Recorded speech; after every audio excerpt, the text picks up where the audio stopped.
सदगुरु श्री पूर्ण साहेब जी की यह तपस्थली, जहाँ उन्होंने बीजक के अंतरंग भावों को खोल कर रख दिए, ये उन्हीं का तपबल है, उन्हीं का त्याग बल है, उन्हीं का आत्मबल है कि उस महाकुंभ के पूर्व हम सब यहाँ पर ये सचमुच के कुंभ में बैठे हैं। देखिए, एक आदमी, एक व्यक्ति, एक महापुरुष की करनी। अब प्रश्न होता है, तो क्या आप और हम सब भी तो एक ही हैं? क्यों नहीं उस प्रकार का पुरुषार्थ किया जा सकता है?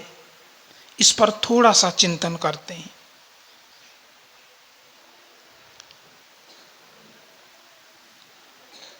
हम सब में रुचियां भिन्न हैं। उसके पहले आप और हमारे संस्कार भिन्न हैं, फिर रुचियां भिन्न हैं, फिर जिस प्रकार की रुचियां हैं उस प्रकार के कर्म होते हैं। तो हम में से कई लोगों में लोभ की वृत्ति ज़्यादा होगी, या काम की वृत्ति, या क्रोध की वृत्ति, या मोह की वृत्ति। इसीलिए सत्संग की बातों को जो हम सुनते हैं, समझते हैं, एकाएक उन बातों को धारण एकाएक नहीं किया जा सकता। तो इसका मतलब क्या? फिर सत्संग करने का लाभ क्या है? या आप लोगों की जबान से कभी कभी ये भी निकलता होगा कि भाई आप इतने दिन से सत्संग कर रहे हो, इतने गुस्सैल हो या इतने लालची हो और न मालूम क्या क्या। तो इस पर हम इसको इस प्रकार समझें, जो सत्संग करने का लाभ है वह तो सदैव अमोघ है ही, रहेगा ही। परंतु जो हमारा संस्कार होगा, जो घटाध्यास संस्कार से हम इस वर्तमान मनुष्य शरीर में हैं, उसकी जो एक कड़क भाव है, उसमें से वो गलते गलते गलते गलते ढीला पड़ जाएगा। वो ढीला पड़ना तो तय है। अब ये कितने जन्म में होगा, ये कब होगा, ये आप और हमारी अपनी अपनी रुचि, समझ और निश्चयता की बात है। इसीलिए आप और हम सभी को सत्संग की इन बातों को समझने में, चिंतन करने में, सुनने में आलस्य नहीं आनी चाहिए। यकीन मानिए, प्रोफेसर लोग जो विश्वविद्यालयों में 25 साल तक जो बोलते हैं, जो पढ़ाते हैं, उन बातों को संत गुरुजनों से जो हमें मिलता है, भले ही हमारे संत गुरुजन बगैर डिग्री के हों, अगर किसी के पास डिग्री हो तो क्षमा करिएगा, अगर भले ही वो बगैर डिग्री के हों, परंतु अपने आप को गुरु चरणों में बेच करके, संत चरणों में निछावर करके, वो प्रोफेसर जिन बातों को कहते हैं उनसे भी बढ़कर के उन बातों के ऊपर अपनी साधिकारोक्ति जमाकर ये गुरुजन कहते हैं, तब वो आशीर्वाद है आप और हमारे लिए। नहीं तो बातें बताई जाती है विश्वविद्यालय में, दर्शन शास्त्र के विभाग में ऐसी बातें नहीं है, परंतु उन्होंने कभी अपने जीवन को उस तरीके से सौंपा नहीं, उस तरीके से अपने जीवन को संवारा नहीं, निचोड़ा नहीं, धोया नहीं, फटकारा नहीं। परंतु ये संत गुरुजनों के मार्ग में, संत गुरुजनों का सेवा करने का मतलब है पहली बात अपने आप को मिटाना। इसलिए आते ही जो घर का नाम होगा वो हटाया जाता है। दूसरी बात, और जो हमारे अस्तित्व में हम कुछ हैं यह भाव है, उसको मिटाया जाएगा। नाम के पीछे लिख दिया जाएगा दास। अब उसके बाद जैसे कपड़े धोने के पहले थोड़ी देर भिगाया जाता है, अब धुलाई होगी, पिटाई होगी। अब फिर उन संत गुरुजनों के सानिध्य में हम रह करके सह करके जब टिक पाते हैं तो सचमुच में ये जो दो बातें कहने की शक्ति है ये उन तमाम संत गुरुजनों की हैं। नहीं तो देखिए, हम लोग भी किसी कोई नौकरी या किसी कोई काम करके किसी कोने में पड़े हुए होते। आज सदगुरु पूर्ण साहब से लेकर के तमाम उन गुरुजनों की तपस्या का ये आशीर्वाद है, ये उनका एक वरदान है हम लोगों के लिए कि अपने आप और हम सब अपने जीवन के कल्याण के लिए एक सुमधुर रास्ता, सुमधुर मार्ग आप और हम सबको मिला है। अगर ये गुरुजन न होते, यकीन मानिए हम कहाँ कहाँ भटक गए होते, कहाँ कहाँ अटक गए होते। भारत छत्तीसगढ़ से एक भगत काठमांडू गए थे और वहाँ वर्तमान गुरुपद आसीन सदगुरु श्री तत्पर साहब जी हैं। तो उन्होंने उनकी पूजा करनी चाहिए। तो उन्होंने बड़ी विनम्रता से कहा कि ये पूजा मत करिए, आप अपने लिए रास्ते के लिए रखिए। तो जो भगत थे वो बोले, वो गजब की बात बोले। वो बोले, गुरुदेव ये मैं जो चढ़ा रहा हूं ये मेरा नहीं है, ये आप जैसे संत गुरुजनों ने हमें जीवन के लिए सतमार्ग की शिक्षा न दिए होते, आज हम धर्म, उपासना और भक्ति के लिए कहाँ कहाँ भटकते।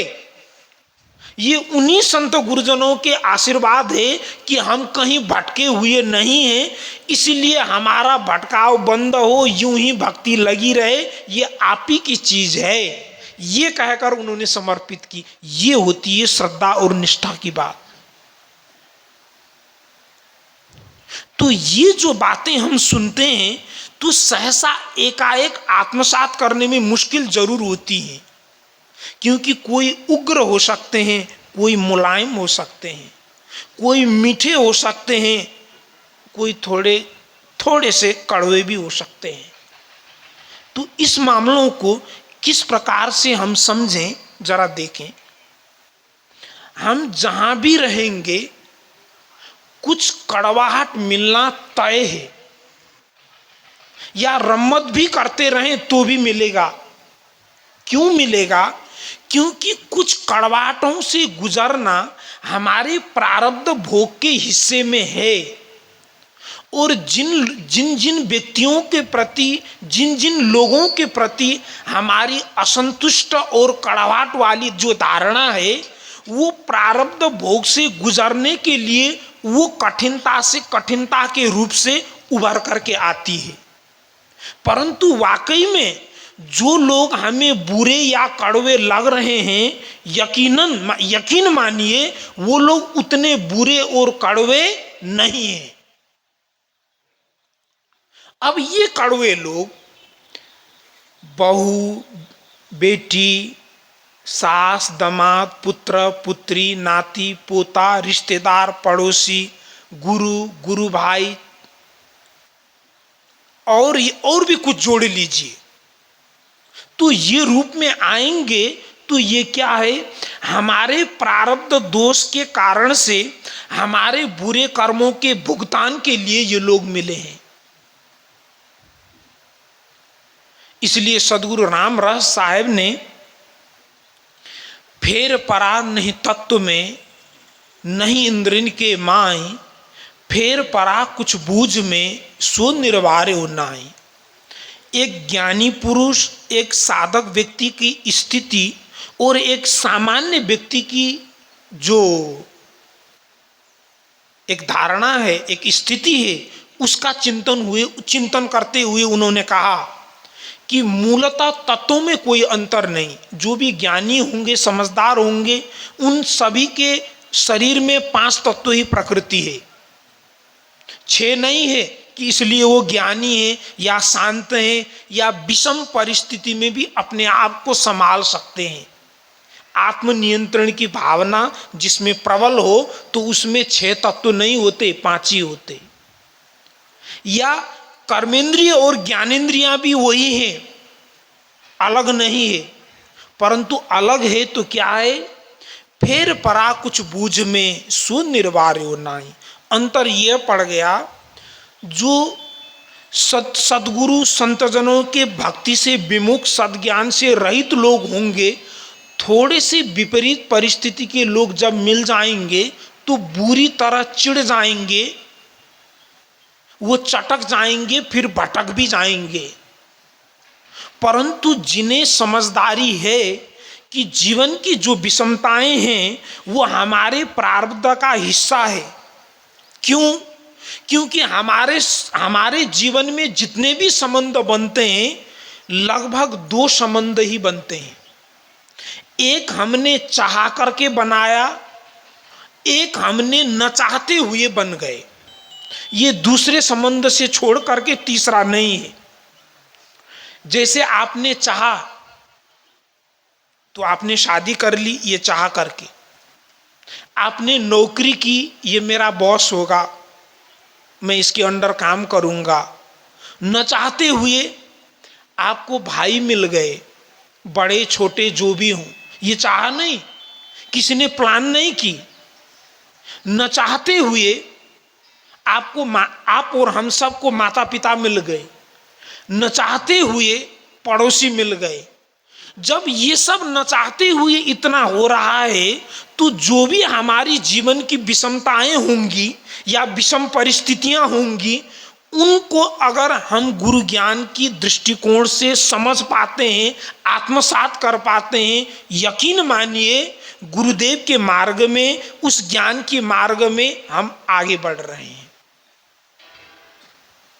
अगर आगे बढ़ने में हमारी जो समझदारी में जो एक स्पष्टता नहीं है, साफ सुथरी समझ नहीं है, तो यकीन मानिए फिर हमें सत्संगों को और बारीक तरीके से समझने की जरूरत है।